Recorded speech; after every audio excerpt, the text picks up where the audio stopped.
Hello guys, welcome back in chapter 1. Today we will discuss about our new topic, that is basic factors to be considered before starting a business. So without wasting our time, let's start.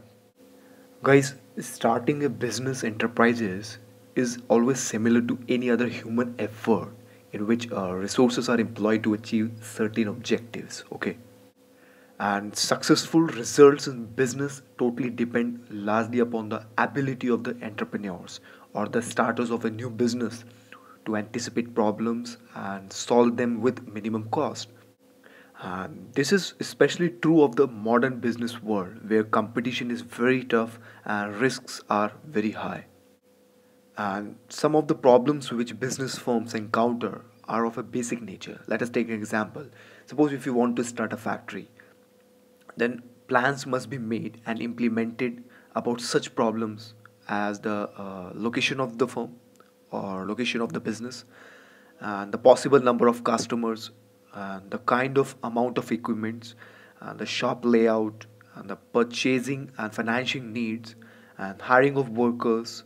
Okay, so these problems become more complex in a business, in a big business. Okay, and some of the basic factors which must be considered by anybody who is to start the business. And here are some factors to be considered while starting a business unit. Okay, so first is selection of line of business, second one is size of the firm, third one is choice of form of ownership, fourth one is location of business enterprises, fifth one is availability of finance, sixth one is physical facilities, and seventh one is plan layout, and eighth is competent and committed workforce. Okay, and ninth one is tax planning.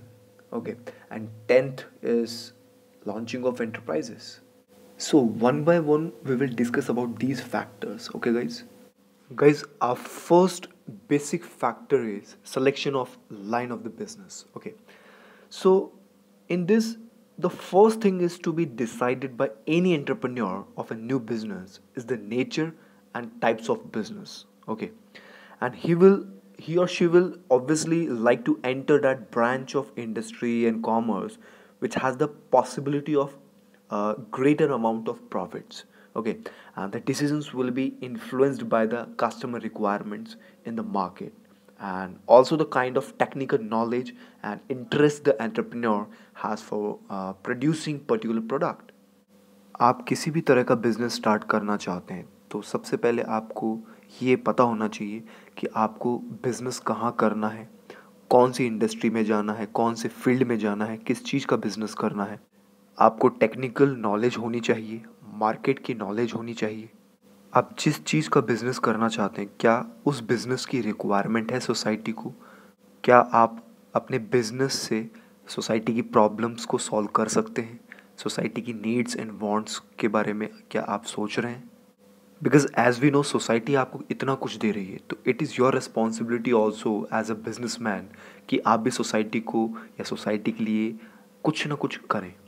आपकी भी कुछ social responsibilities बनती है।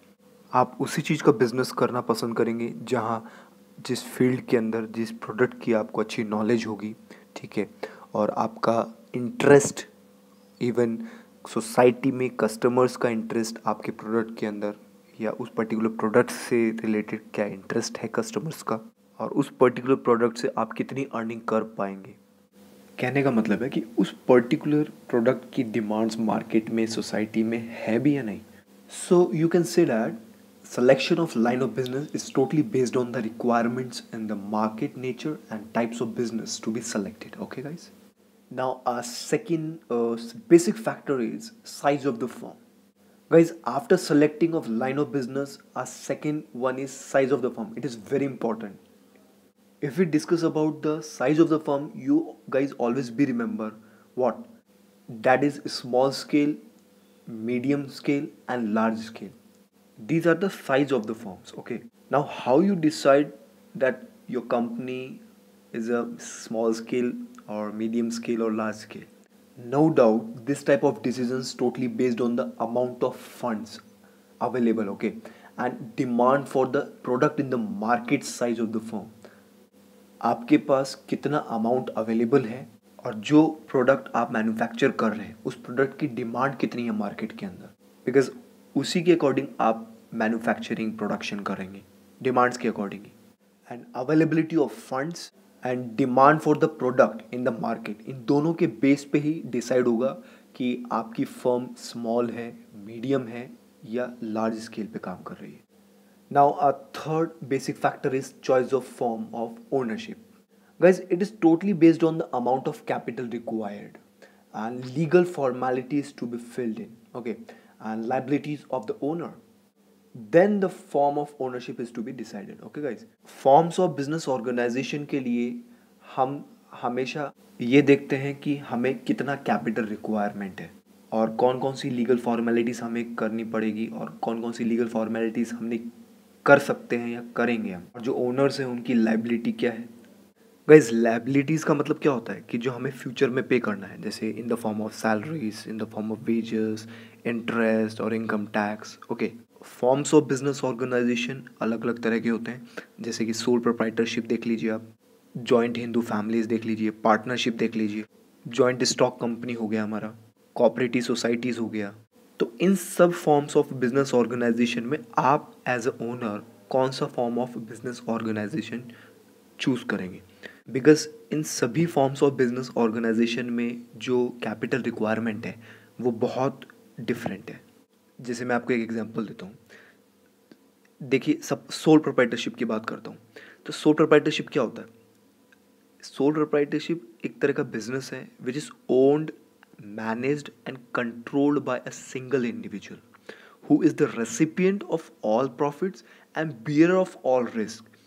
It is called a sole proprietorship. Okay, मतलब जहाँ पे business जो कर रहा है वो खुद ही ओनर है, वही मैनेज करेगा, वही कंट्रोल करेगा, जो सिंगल इंडिविजुअल पर्सन है उसकी बात हो रही है। और जो प्रॉफिट आएगा, जो लॉस आएगा, जो रिस्क है, वो सब कुछ वही बियर करेगा, वो पर्सन, एक सिंगल जो पर्सन है। इस तरह का कोई अगर बिजनेस करता है तो हम उसको कहते हैं सोल प्रोप्राइटरशिप। और इस सोल प्रोप्राइटरशिप की जो लाइबिलिटी होती है वो अनलिमिटेड होती है, because in case of losses और रीपेमेंट्स ऑफ डेट्स या personal property of the owner can also be use. मतलब साफ है कि आप अपनी पर्सनल प्रॉपर्टी भी एज अ ओनर यूज करेंगे, आपको करना ही पड़ेगा if the asset of the firm are insufficient. अगर आपके पास प्रॉपर, आपकी फर्म के पास एसेट्स नहीं है, इनसफिशिएंट है, तो उस केस में आप अपनी पर्सनल प्रॉपर्टी को बेच के भी, सेल करके भी आप सामने वाली पार्टी को अमाउंट पे करना ही पड़ेगा, क्योंकि आपके पास कोई और दूसरा पर्सन तो है नहीं जो आपके लिए वो सारे पेमेंट्स कर देगा। अगर आप sole proprietorship form of business organisation नहीं करना चाहते तो हो सकता है आप पार्टनरशिप में इंटरेस्ट रखते हो। तो आप पार्टनरशिप क्या होता है?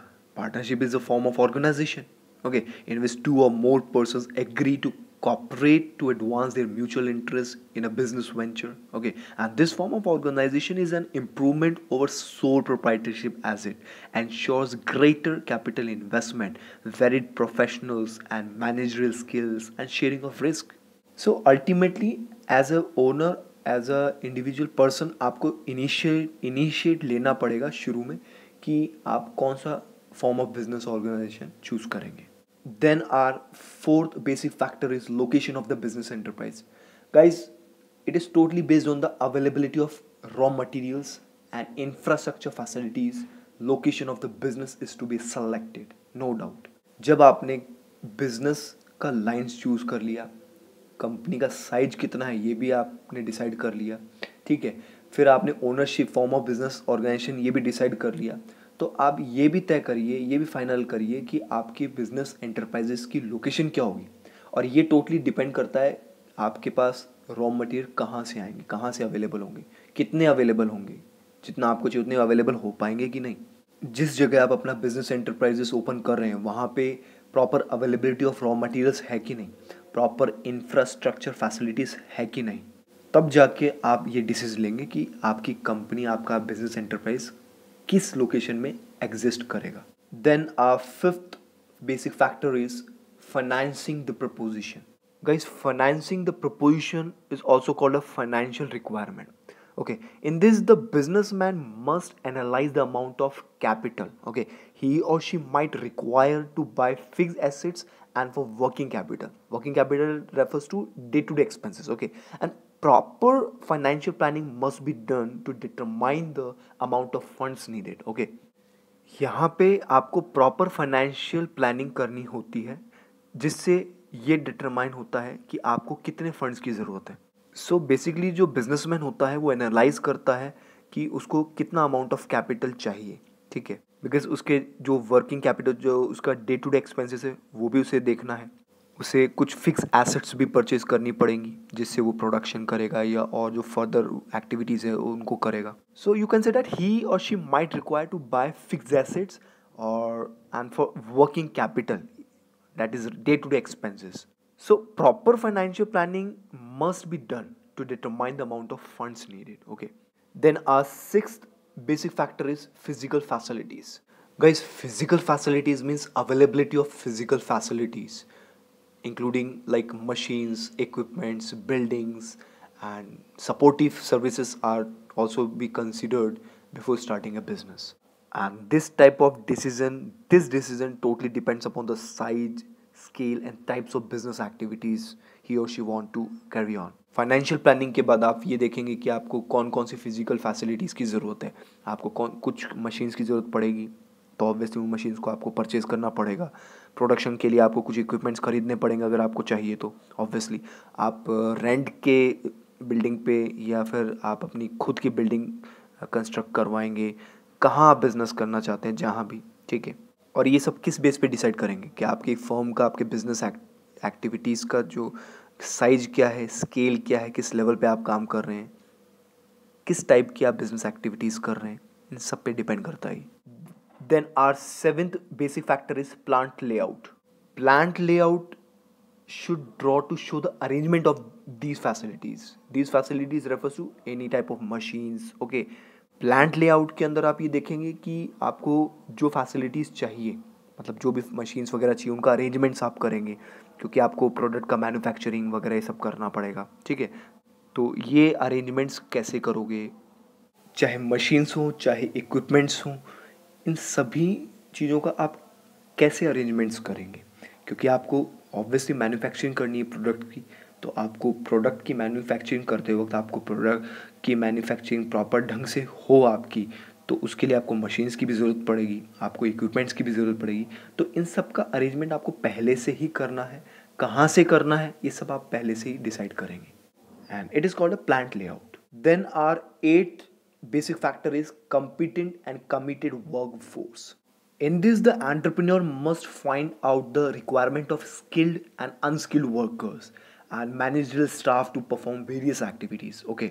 Guys, as we know, every business needs workforce, okay. So careful planning should be about selection, training and motivation of the employees. जो बिजनेसमैन है, जो एंटरप्रेन्योर है, उनको ये देखना होगा कि उनको स्किल्ड वर्कर्स चाहिए या अनस्किल्ड वर्कर्स चाहिए, कितने चाहिए, ऑर्गेनाइजेशन में जो अलग अलग एक्टिविटीज़ उनको परफॉर्म करने के लिए कितने मैनेजरल स्टाफ्स चाहिए। तो ये सब एंटरप्रेन्योर्स को देखना पड़ेगा, उसकी एक प्रॉपर प्लानिंग करनी पड़ेगी, ठीक है। कैसे सिलेक्शन करेंगे, कैसे ट्रेंड करेंगे अपने एम्प्लॉयज़ को, कैसे मोटिवेट करेंगे, ये सब कुछ प्लान करना पड़ेगा पहले से, okay. Then our next basic factor is tax planning. Tax planning, it involves tax liability and its impact on business to be considered, okay.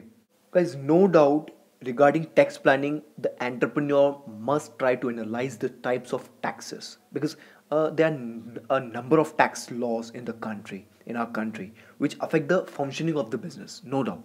as we know, tax एक liability है जो आपको फ्यूचर में पे करनी होती है गवर्नमेंट को, और टैक्स प्लानिंग करना बहुत ज़रूरी है। So it is very important कि जो एंटरप्रेन्योर है वो एनालाइज करे टैक्सेस के बारे में, टाइप्स ऑफ टैक्सेस कितने हैं हमारे कंट्री के अंदर, because as we know in our country there are lot of taxes laws in our country, okay, which totally affect the functioning of the business. कितने इनकम पर कितना टैक्स पे करना पड़ेगा, अगर पॉसिबल है टैक्स को बचाया जाए तो टैक्स कैसे बचाया जा सकता है। सो यू कैन से दैट कि टैक्स जो लॉज हैं उनके बारे में एक अच्छी नॉलेज रखना, ये पहले से ही करना स्टार्ट करना पड़ेगा एक बिजनेसमैन को, एक एंटरप्रेन्योर को, और ये बहुत ही इंपॉर्टेंट है। इसके लिए ज़्यादा बेटर रहेगा कि वो एक्सपर्ट्स को हायर करें, चार्टेड अकाउंट्स वगैरह को। जब आप टैक्स प्लानिंग भी कर लेते हैं प्रॉपर तरीके से, तो फिर आपके पास 10th ऑप्शन आता है, क्या? Launching the enterprises. मतलब क्या? After fulfilling the formalities, no doubt entrepreneur can launch the in the business. आपने सारी फॉर्मेलिटीज अगर कर ली हैं तो फिर आपको लॉन्च करना ही है अपने बिजनेस एंटरप्राइजेस को। So these basic factors are very important before starting a business, okay? And it's very important. I hope you understand. Okay guys, thank you.